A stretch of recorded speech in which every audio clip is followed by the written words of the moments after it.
Today we're going to teach you how to plant a containerized tree. When you're planting a tree, you're planting a living thing, so I assume you want it to survive. Trees need a few basic elements for their survival. Nutrient-rich soil for the roots to grow into, sunlight for the leaves to photosynthesize and make food, and water. Provide those elements and your tree should survive, providing you follow proper planting procedures.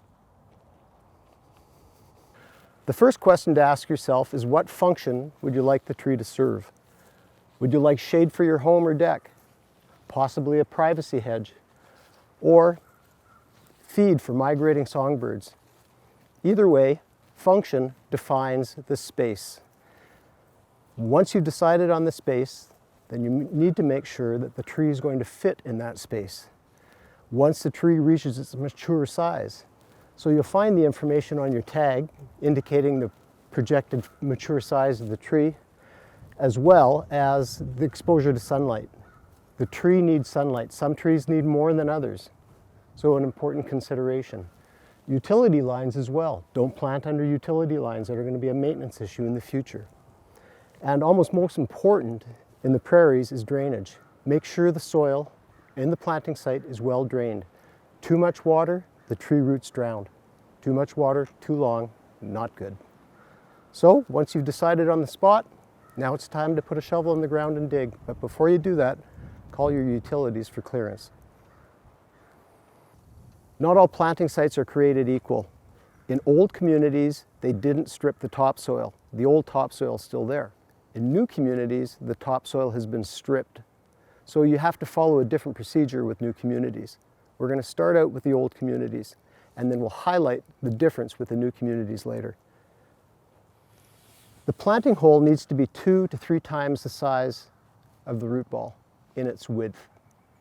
Its depth needs to be at the first lateral root on the tree.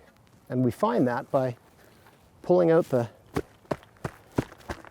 tree. This tree's been in a container for quite some time. Anyways, don't assume that the finished grade of the soil coming out of the container is to be grade. It's not. You look for the first structural root that comes off, and here it is right here. That's going to be the finished grade. Often people like to cover the root, bring it up to the grafting scar here. Not the case. You want to have the finished grade at the first lateral root. Now it's time to put a hole in the ground.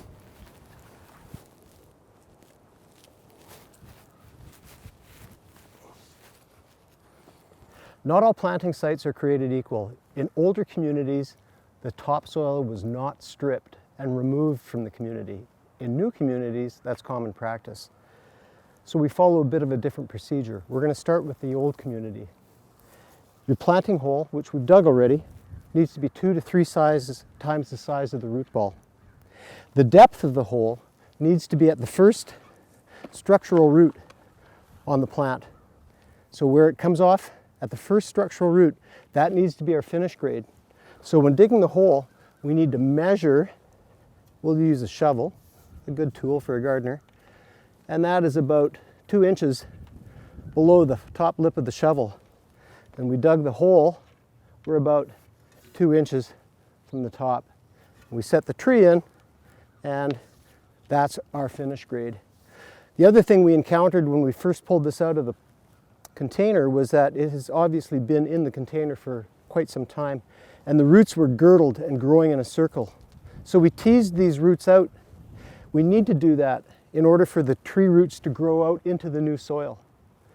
Otherwise, if you left them in that tight pattern, they would grow circularly and eventually girdle and kill the tree.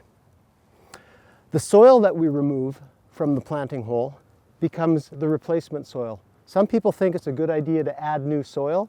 Not so. If you add new soil, the tree will often grow the roots in that easy, nice, loamy soil. Really nice to grow into. And the same thing will happen. It grows in a girdling pattern.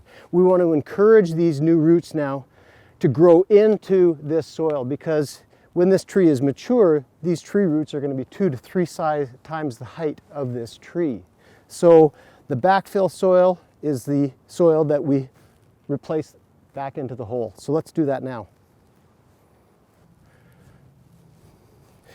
All right, let's finish this backfilling. So let's gently tamp down the soil. The tree is nice and firm in its spot. We've teased out those roots.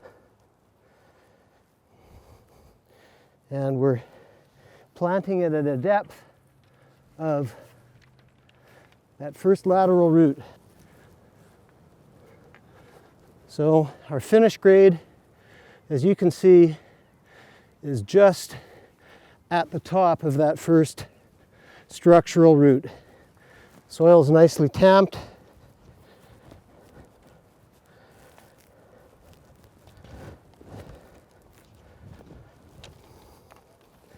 And we're not going to replace this sod because we don't want grass growing around the base of the tree. We're going to replace it with wood mulch. We'll get to that in a minute. So we've emphasized the importance of planting at the grade of the first structural root, and why is that important? It's critical. The plants have not developed to have grade up against their trunk. Planting trees too deep and piling dirt, mulch, or rock up against the base of the tree higher than that first structural root will result in stress for the tree, and in my opinion is the leading cause of tree mortality on newly planted trees. Most trees are planted too deep, and that is a shame. So next step, we've got the soil packed, the tree's in place, it's nice and firm. In my opinion, this tree doesn't need to be staked. It's better not to stake them if they can hold their own. If you do stake the tree for protection, or if you do stake the tree for support, stake the tree for no more than 2 years, because it's critical that the tree grows its wood taper without support so it can grow a strong trunk. A tree that's staked for too long will grow poor wood taper on the trunk. What do I put over top of the root zone area? Don't put rock.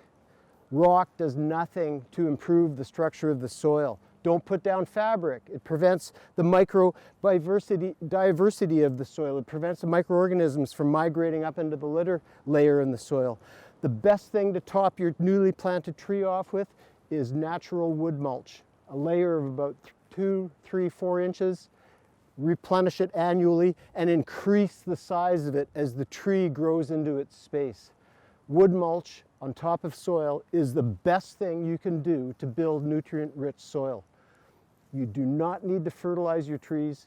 You use wood mulch, and that whole nutrient cycling that will occur will improve your soil structure, will improve your biodiversity of your soil.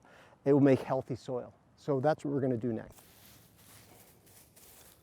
So I've got a nice layer of mulch now, a few inches thick. I'm going to replenish it regularly. I'm not going to allow anybody to use leaf blowers in my mulch bed because it blows all the organic matter away from the tree. If you've got to be a little more tidy underneath here, don't. Let it be a little messy. Let a little bit of litter collect. The mulch keeps the soil cool. It results in nutrient cycling. So it builds good soil. So it's the best thing you can do. Well, now that it's planted properly at the right depth with a good amount of good soil to grow into, you've got it covered in mulch. The next best thing and the lifesaver for the tree, I tell my clients this all the time, if you had money to spend on one thing and one thing only, what is it? Water.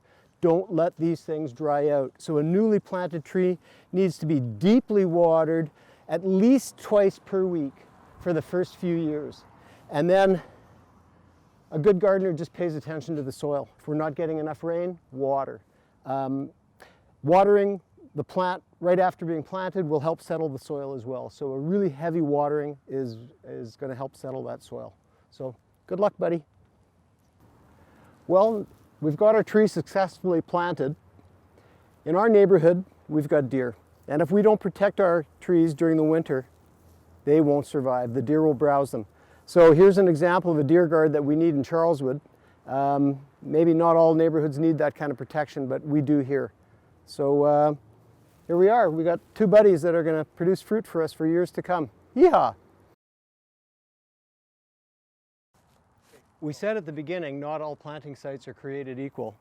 In the newer communities, where the topsoil has been removed and fill soil has been added, you'll dig into your soil and the first 6 inches or so is black, and then you get into this really heavy clay soil.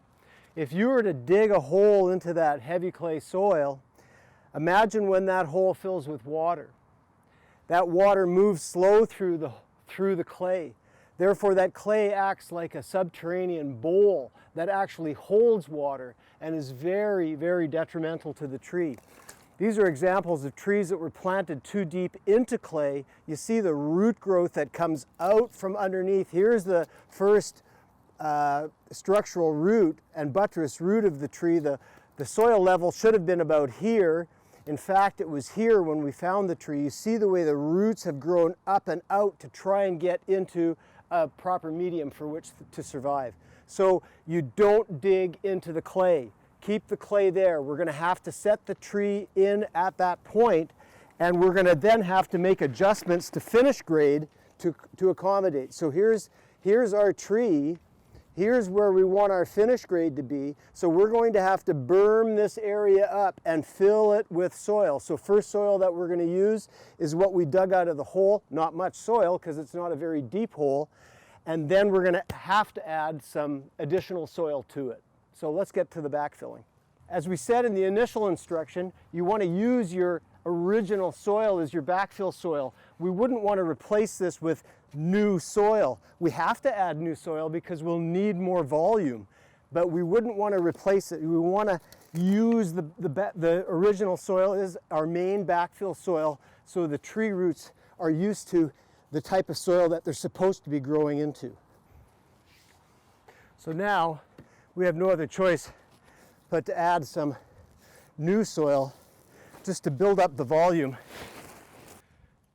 Now we want to pull it back, reveal that first structural root right there, and just taper out the soil. In an application like this, the bigger the berm, the better. So the more soil you can add, the better.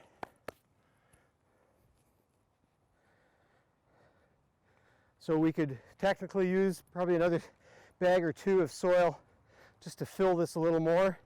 Again, we're not bringing the soil up any higher than that first lateral root, that first structural root.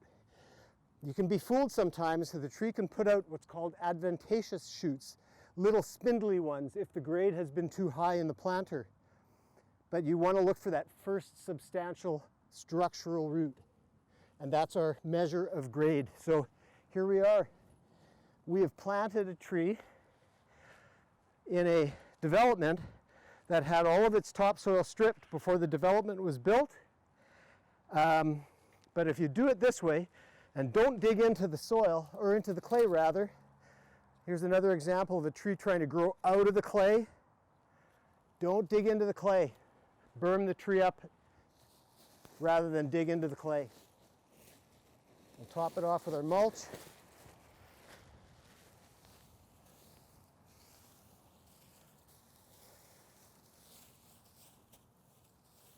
Leading cause of tree mortality in new developments: trees planted too deep into the soil, into the clay soil. In heavy rains, or even just through irrigation, that clay soil, or clay planting bowl as we refer to it, doesn't allow water to drain out fast, and it holds and is trapped inside that planting hole.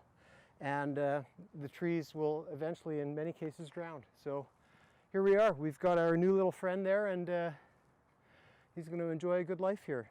You know, it's once been said that the best time to plant a tree is yesterday. So let's not waste any time. And we're living in a time where hope is important, and if I was to summarize the planting of a tree in one phrase or one word, I would say it's hope.